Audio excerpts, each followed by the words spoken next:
Hello everyone, welcome to the Rest is Football Daily Brightness. Let's talk, how are you? Good, I am good. I have obviously been on pre-season tour, but we're going to speak about that in a little bit. How are you? You've been up to some exciting stuff. Yeah, I'm really good actually, bestie. It's been a really busy like period. I think after a busy summer and us doing the Euros, I feel like everything was just flowing and like there's one thing after another each week, like all good stuff, but just things outside of football as well as pre-season, and you know how tough that is. And you had your launch with Mary in London. Tell us how that went. Like, talk to us about it. What is the connection to the brand? How was it? Who was there? Tell me everything. Well, you know better than anyone, to be fair. Like the amount I've struggled with sports bras and like trying to feel supported but not in pain. Like the amount of games I've been through and me wearing two, you literally saw it more than anyone. Yeah, I had to take them off when you had your shoulders strapped in World Cup.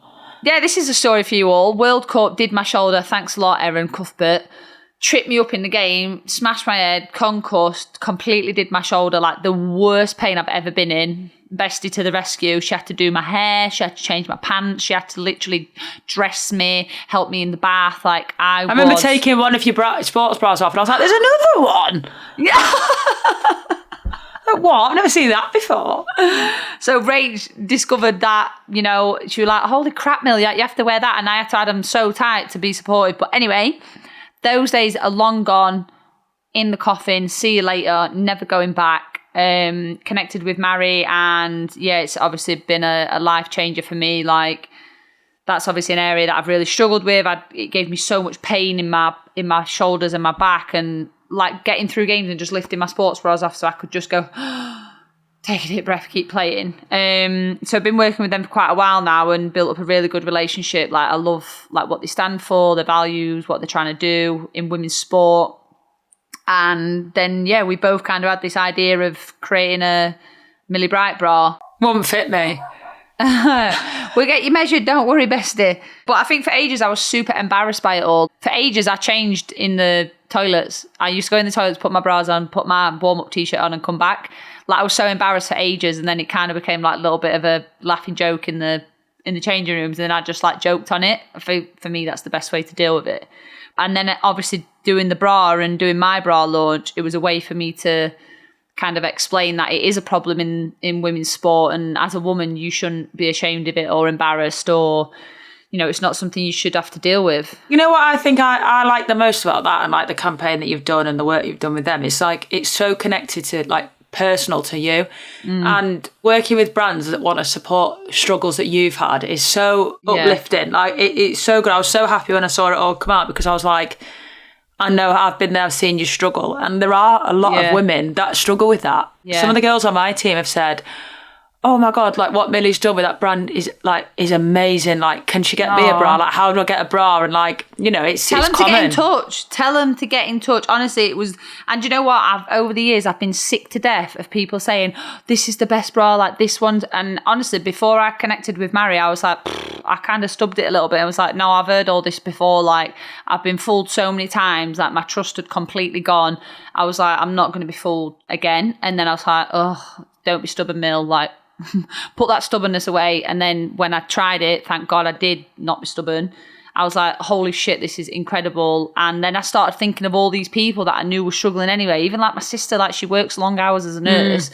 She's got a big chest. And to be honest, I've also been educated so much by Mary. Like she's educated me so much. And I was like, Jesus, I turned 32 on Thursday and I've learned things about female health that I've never known. And I should know from a young age. Did you not think that I would have wanted one? Yeah, bestie, you don't know what's coming in the post, darling. You just wait there, sunshine. It's an area that I've obviously not struggled with, but I've seen you go through your struggles, and also a lot of teammates that have come and gone in my life, like the same sort of situation. And I think it's so nice to see, like, it's inspiring, and that someone's taken that sort of leap of faith and gone with a company like that, because it's, you know, it's female health is so important. And like, I think now we're getting taught a lot more about it, but these are the things that obviously don't happen in men's football. And like, no, it's almost for men, it's almost like one size fits all, isn't it? So yeah, you know, it's but so even personal. That, I learned that it doesn't matter what bust size you are, whether you've got a bigger chest or a smaller chest, like boob health is so important regardless. You still need to be supported even if you have a smaller chest. Because I used to be like, oh, like, it didn't really matter. But then I was like, and then Mary was like, no, it really does matter. It can affect your performance. It can affect your actual, like, boob health as well. And I was like, oh my God. And then she actually was the one that taught me it doesn't matter. So many women neglect if they've got a smaller chest, they neglect it. And they're like, oh, I'll be fine. Like, I don't need it. But actually you do. For your own health, like, you do. It's so important regardless what size you are. That's so that me was the told. biggest thing. That's you told to get on it now. Get a fit in, get your damn bra. Well, but obviously I've got all my tattoos in there. The launch was sick. Shout out to Mary. Yeah, shout out. If you've not got your bras, go get them. And I highly would recommend anyone out there. You don't have to be a footballer, by the way. There's so many different models for every day. I have a bra when I'm just stretching or whatever, or I've got a down day.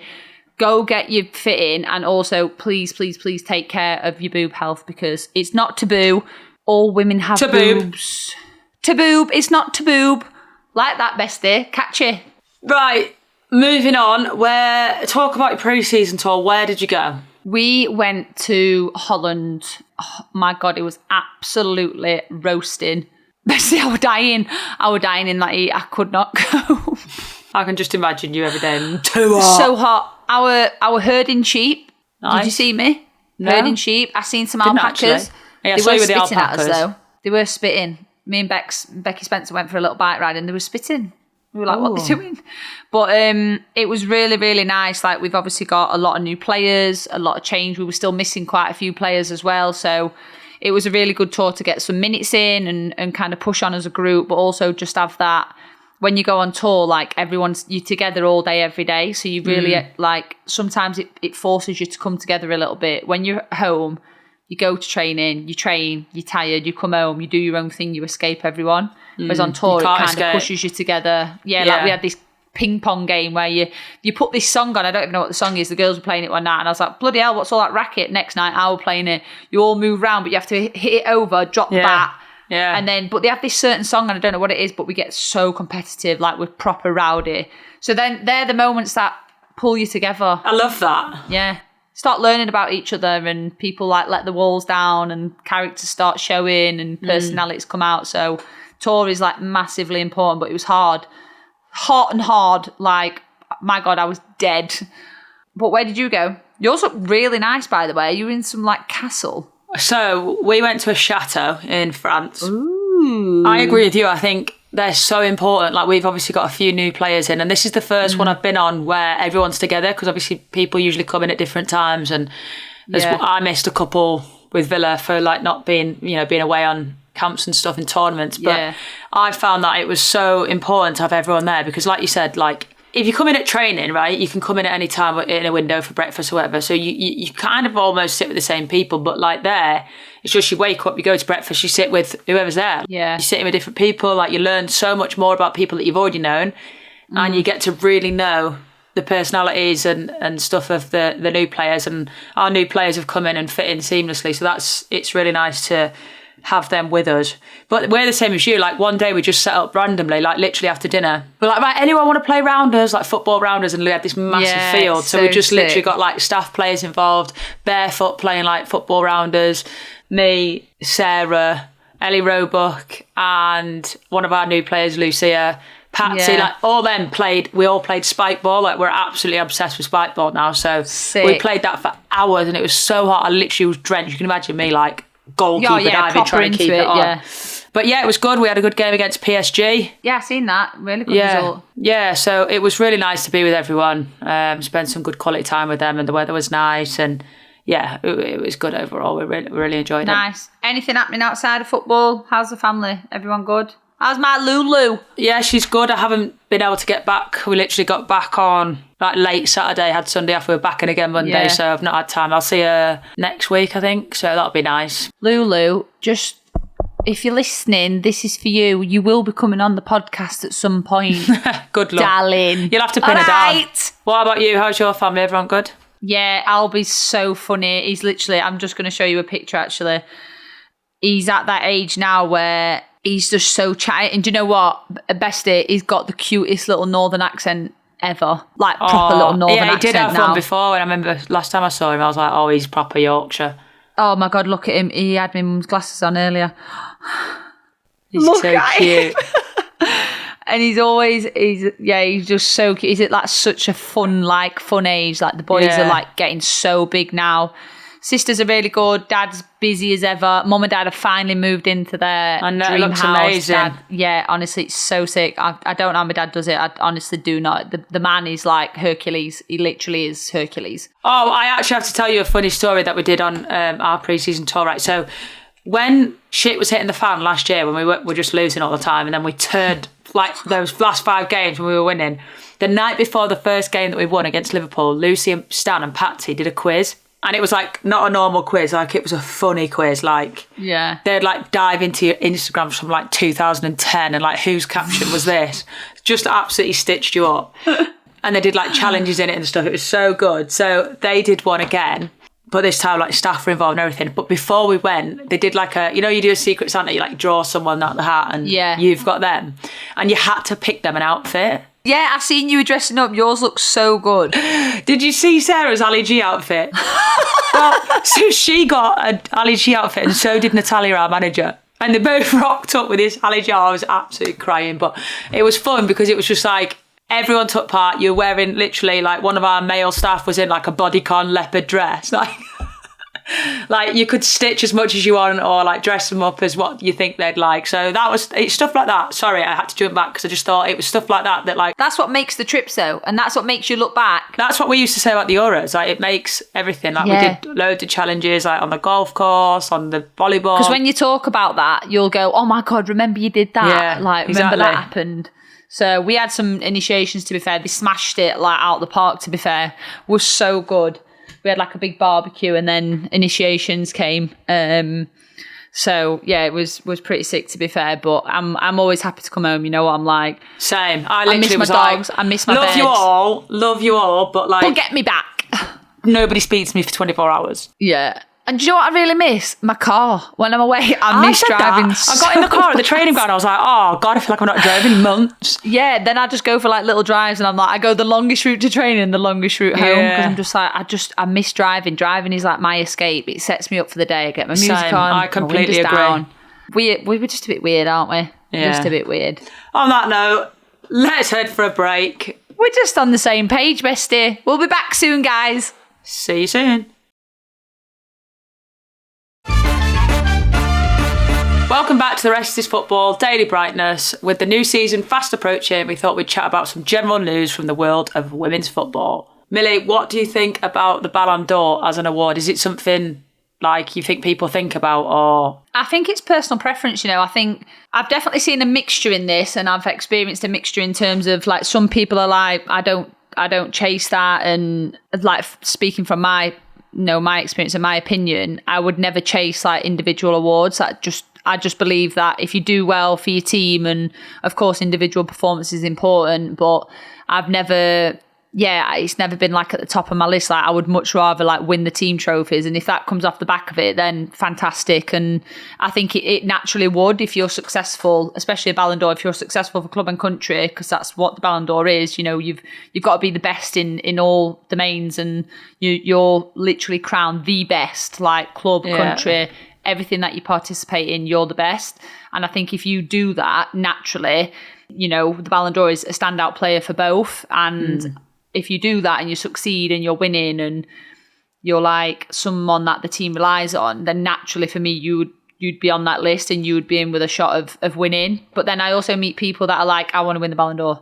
Some people strive for it, some people don't. Some people think, oh, it'll come with the team stuff. Some people like, I want to win the Ballon d'Or, and that will be their motivation to then do well with the team. So it really is like individual, to be honest. Like I don't know what your it really is. There's no right or wrong. I think the same, to be honest. I think obviously when I was nominated for it, I was like, oh my God, that is sick. It is really special, isn't it? Yeah, because it is probably the best individual award you can get. Yeah. And if you want to be successful, like you want to win everything, don't you? So I get that. But yeah, I'm the same. Like I was just like, well, if I got it, sick. If I don't, whatever. On to the next one. Yeah, I'm exactly the same. I don't think I could like falter from what you've just said. I'm very much like... Like I wouldn't ever retire and be like, oh, I feel like I've failed my career and my legacy because I've not won the Ballon d'Or. Like I wouldn't. If I've won all the team stuff, I'm like, tick, I've ticked it off. Do you know what I mean? Yeah. I think the one thing that is like really cool out of this is that Michelle Agyemang nominated for obviously the best under-21 player, which I think is massive because that is huge. At that age, to come up and do what she did obviously was massive, and the season that she's had. Hardly any, like not even a debut, like no camps. Yeah, do you know what exactly. I mean? Like, and I think that's an important one for me. I'd absolutely love to see her win that because I think she's had such a good year, and I'm actually glad for her that she's gone back on loan to Brighton again, because I think that game experience is going to be massive for her this year. I was a little bit concerned that she was going to stay and then not play. Yeah, there's so much hype around her that, you know, I'm sure she's absolutely massively valued by Arsenal, but you need to be playing as a youngster. Yeah, exactly. Like the amount of players that they've got now, like top quality players, that the rotation's obviously going to be a lot more. I think for her, the biggest thing coming off the back of this tournament and the season she's had is minutes, regular minutes. Yeah. Getting in the league, definitely getting your name about there again, and like just keep working gaining hard. Experience as well. Like she'll be playing against top players like week in, week out, and also make yourself a known player. Exactly. The key is to not just like get your name in the Euros and then sort of fizzle out. Like you want to be playing regularly, you want to push yourself, you want to experience the league at different levels as well as just at the top. So yeah, I think that's important for her, to be honest. Well, you want your team to be begging you to come back. You want to go out, have the season of your life and be like, I'm ready. Like after the season, I'm ready. And then they say, right, come on back, and then you get in the team. That is the aim. Like I think that's probably the hard thing with loans as well, is not everybody uses them to maybe the best of their abilities, or it doesn't quite go the way that they want it to go. But you make it what you want it to be. Do you know what I mean? So you look at somebody like Aggie going on loan to Everton. Like you make always it used her as the best example. Grace Clinton. Like there's players that go out on loan and they don't see it as a negative. It's like, right, here's my opportunity. I'm going to take it with both hands. This is my team. And that's another thing that's quite hard, I think, for loan players is making the team that you've signed for your team, because obviously you've still got that connection to your current, like your parent club. But I think, you get out of it what you put in, I think. And I think, you know, these types of players have done really well with that. So wish her the best of luck. Any youngsters out there, if you're going out on loan, use it. Wish her the best of luck, but not in the first game of the season, because it's against me. No, up the Villa. Come on. Villa. That's so Get weird. in there. That is so weird, because literally I'm just like doodling on this paper. I won't show you my doodles because they're just wild.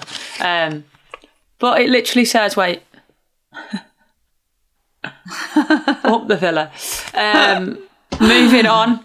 What do you think about this situation with Barcelona? Because I think it's wild, because if you don't know what's happening, it's a deteriorating situation at Barcelona, one of Europe's elite women's teams. The club across men's and women's teams has $1 billion debt and has spent more than they're allowed to by La Liga on wages.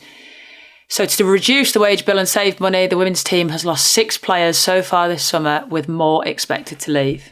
It's such a established club. They have signed some of the best players in the world over the last few years, and now they've just got to get rid of them all for the sake of the men. And I think that is where women's football is nowhere near it needs to be, for that reason alone, because it doesn't make sense to me. Like this team wins the Champions League, they win La Liga, because of that they signed some of the best players in the world, and now it's just like off you pop because we can't afford you. They lead with the crowds in things that are really important in women's football. Not only attraction of players and quality and winning, but they lead with the crowds. Like you've seen the Barca fans in like crowds and games, and like I feel like they were the first to do everything. So it's like you've now taken that away, and you're potentially affecting what effect that has on the wider game. Anything that any team does in the women's game, you're not just doing it for yourself. You're representing the whole of the women's community.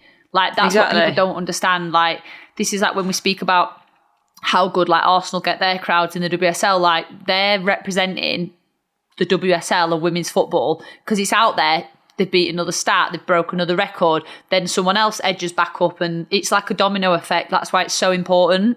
So like this could be like really detrimental, not only to them, which it's going to be like, what, they got 17 signed players. They can't register anymore. They have been such a dominant like powerhouse in the world of women's football. Like they're so consistently good. Mm-hmm. But at the same time, it's like, as well, like think about the players. Like they're just getting shipped off left and right because they can't afford to keep them. Like they've built their lives there. Some of them are born and raised there. You're talking Barcelona, like... You're not talking a random small club that can't afford you anymore. It's like one of the biggest in the game. Or even players going on a free. It's like, mad. look at Rolfo going Man United on a free. Like, imagine the caliber of player that you would be expecting a big transfer fee for that. You'd be expecting cash. Like, it's a shame. It makes me sad to see it. Yeah, I don't understand it. And again, these are things that shouldn't be front news. Like, they shouldn't be making like articles. Like, this shouldn't even be a topic of conversation. Like, it shouldn't be. But it is, so that's a problem. So we have to analyse it and look into it and figure out what the hell has gone wrong, because like, this can't be happening. Like, it just can't. It's ridiculous. I don't understand. I don't get it. I don't get it. I don't get it. Someone please explain. So let's raise that with some positive.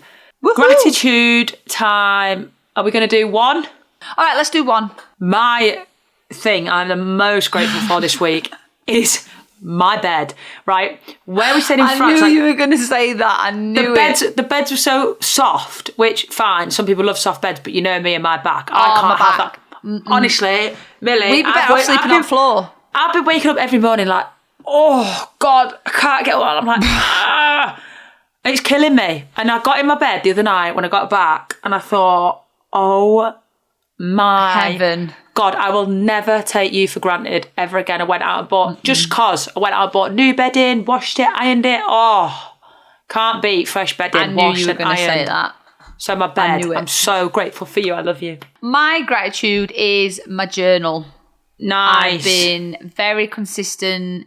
I've been, just really zoning in every morning, doing my journal. And also when I journal, like before, we've spoke about it before, but it's like, it's positive, things to work on, things that affected me, things that are troubling me. Like, it's a real mixture of everything. And I've been really conscious to make sure that it's not just heavily focused on things that are going wrong or like emotions that are quite overwhelming or taking over me. See, and gratitude. You're showing things what you're grateful for. Yes. I knew this would be a good addition to the pod. Something you'll be proud of me for. I am staying very consistent with my counselling. I'm not ashamed to put it out there. So that is, really, really helping. And I would suggest anyone that is struggling or has struggled, or even if you don't feel like you're struggling, but things are just getting a little bit overwhelming, and don't let it get bad. Like, counselling has been like such a blessing, and it's really, really hard though. I'm not going to lie. I don't think people speak about that enough and how actually hard it is. But that's my other gratitude, my counselling sessions. Love that. Proud of you for that. I've been putting it off for far too long. I'm proud of you for doing that. Stepped into the world of that. So really good gratitudes this week, guys. But that is it for the Rest is Football Daily Brightness. We hope you enjoyed. We are back in flow. We will also be back on Thursday with a Q&A episode. So get in your questions. As always, thank you for listening in. Thank you for those that have already subscribed. If you haven't, get it done. What you're waiting around for? We know you love us. Goodbye from me. Have a wonderful week. And goodbye from me. Thanks for listening. We're back.